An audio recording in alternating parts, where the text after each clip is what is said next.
जय हिंद दोस्तों। आपका स्वागत है आपके अपने YouTube channel learning point with Abhishek sir में। दोस्तों, अगर आप चैनल पर नए हैं तो चैनल को सब्सक्राइब कर लीजिए और बेल आइकन प्रेस कीजिए ताकि आप कोई भी डिक्टेशन मिस ना करें। डिक्टेशन शुरू होगी 5 सेकंड बाद।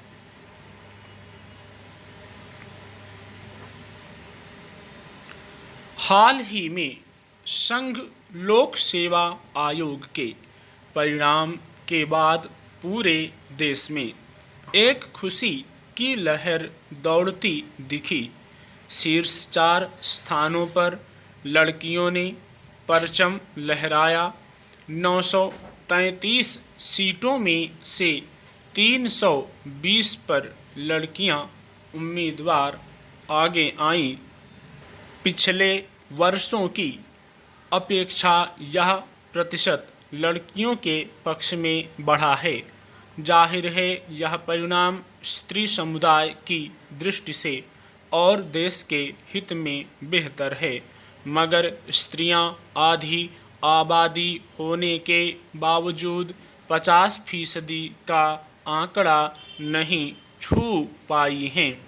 इसके साथ अनेक सवाल भी उठ रहे हैं और अनेक शंकाओं का समाधान स्त्री समर्थकों को मिल गया है कि लड़कियों को अवसर दिए जाएं तो वे लड़कों से पीछे नहीं रहती हैं। इस खुशी में भारतीय समाज की लड़कियों के प्रति मानसिकता दिखाई देती है, यानी लड़कियों को समाज ने समान अवसर नहीं दिए, इसलिए वे पिछड़ ही नहीं गईं, बल्कि स्त्री समुदाय के लिए कमतरी के मुहावरे भी गढ़े गए, उनका मजाक उड़ाया गया और बहुत चालाकी से उन्हें अवसरों से दूर किया जाता रहा है। इसीलिए लड़कियों को और उनके समर्थकों को बार बार यह कहना पड़ता है कि लड़कियां लड़कों से कम नहीं हैं। आज भी लड़कियों को अपनी योग्यता का प्रमाण पत्र सार्वजनिक रूप से प्रस्तुत करना पड़ रहा है, जबकि अवसर मिलने पर वे अपनी क्षमता के अनुसार योगदान दे रही हैं और यह सामान्य सी बात है।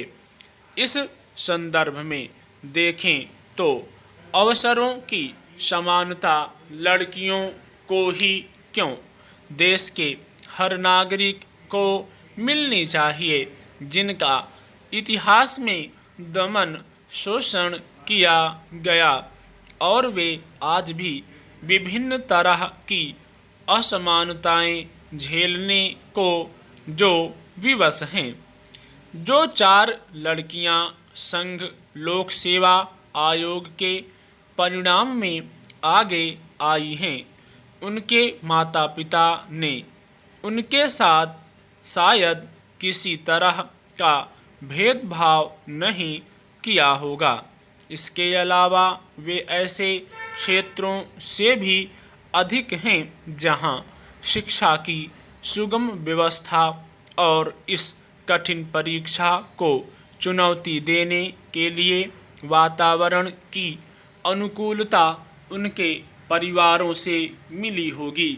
मगर सवाल यह भी है कि इस शानदार परिणाम के बाद क्या यह कह सकते हैं कि ये लड़कियां पूरे देश के खास तौर पर शोषित वंचित क्षेत्रों में रहने वाली लड़कियों का प्रतिनिधित्व करती हैं?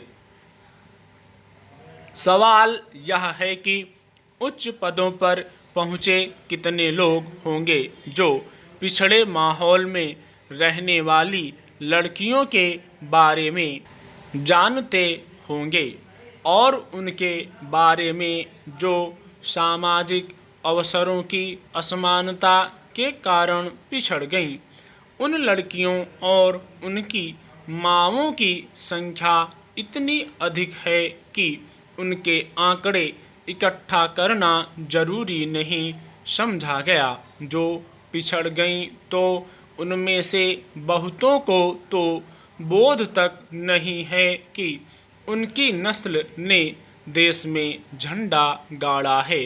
वे और उनका समाज अनभिज्ञ है। कई बार तो लगता है जैसे वे किसी दूसरे ग्रह के प्राणी हैं। स्टॉप।